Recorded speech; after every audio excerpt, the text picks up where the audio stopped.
As Washington boasts of total victory over Iran, are new missile estimates quietly telling a very different story about how much strike power Tehran still has left? As Trump hails Operation Epic Fury as a clean-cut success, are independent analysts now revealing a hidden Iranian arsenal that US planners badly undercounted?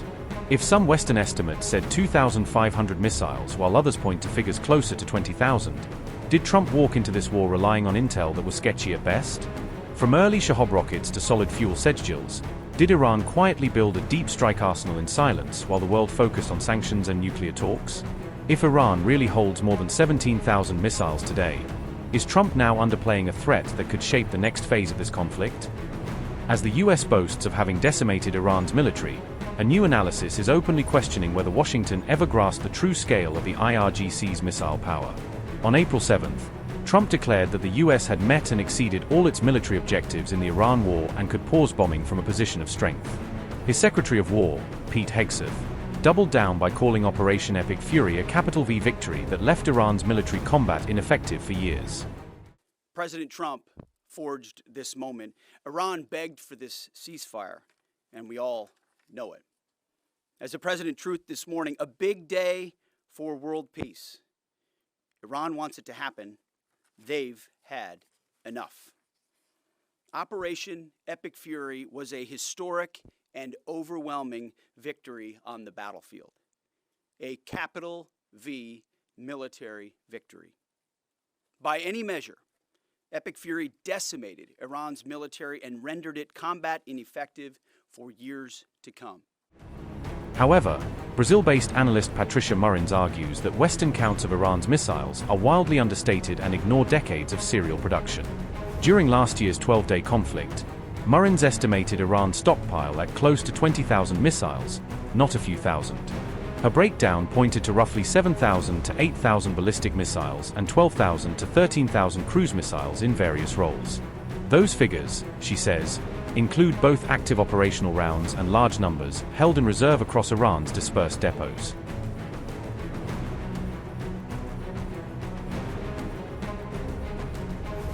Murrins notes that Iran began mass-producing Shahab-2 missiles in the early 1990s and kept those lines running for around 15 years.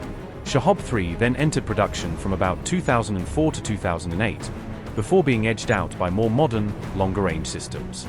In 2015, Tehran launched a major program to upgrade guidance systems on older missiles rather than scrap them. As a result, thousands of legacy missiles were modernized and pushed into reserve stocks instead of being retired. By roughly 2010, Iran had around a dozen different ballistic and cruise missile models in production at the same time.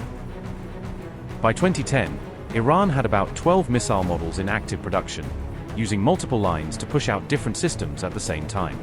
Those parallel lines meant Tehran could sustain output across families of missiles rather than relying on a single flagship weapon. After 2015, between 8 and 12 missile types with ranges above 1,000 kilometers reportedly entered or stayed in active production. Long-range cruise missiles such as Sumar and Meshkat are believed to exceed 2,000 kilometers, putting distant bases and cities in reach. Solid fuel systems like Ahmad and Sedgel also crossed the 2,000, allowing fast, survivable launches from deep inside Iran. Together, these standoff systems let Iran strike targets across the region without ever sending a manned jet near hostile defenses.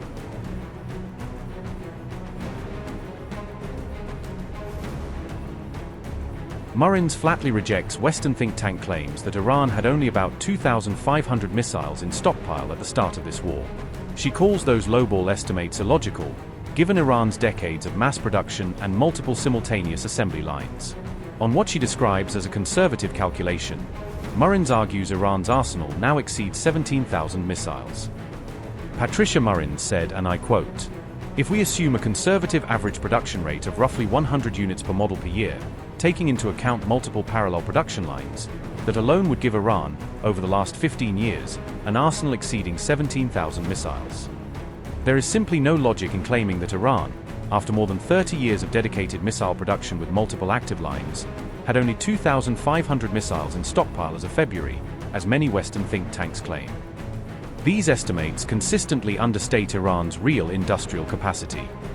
Iran has an entire ecosystem of public companies, private firms, and startups, with more than 300 companies dedicated to the missile sector, out of a total of another 6,500 that support the country's defense in various areas. Unquote.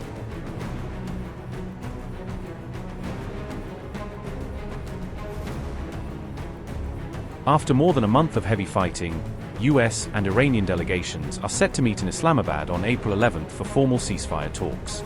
The US team will be led by Vice President J.D. Vance, joined by Envoy Steve Witkoff and Advisor Jared Kushner at the table.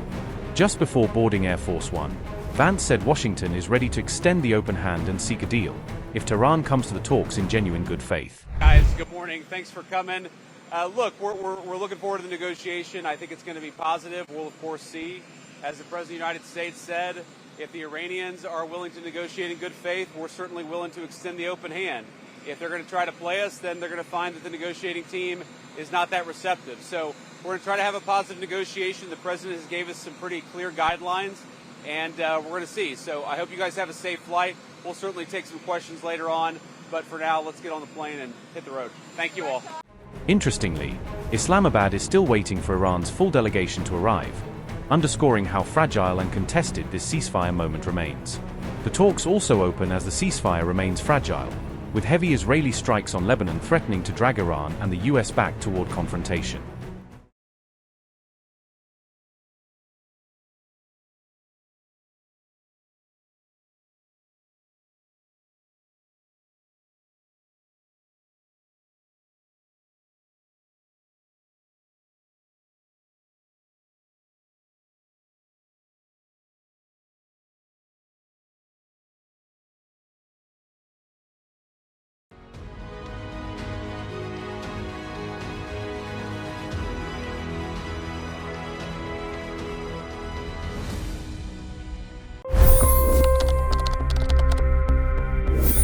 $25 crore गरीब गरीबी को परास्त करके बाहर निकले।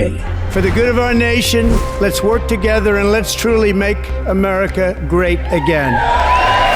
The fastest news breaks. Requested PM saying that we will have to speak to Putin and to Zelensky.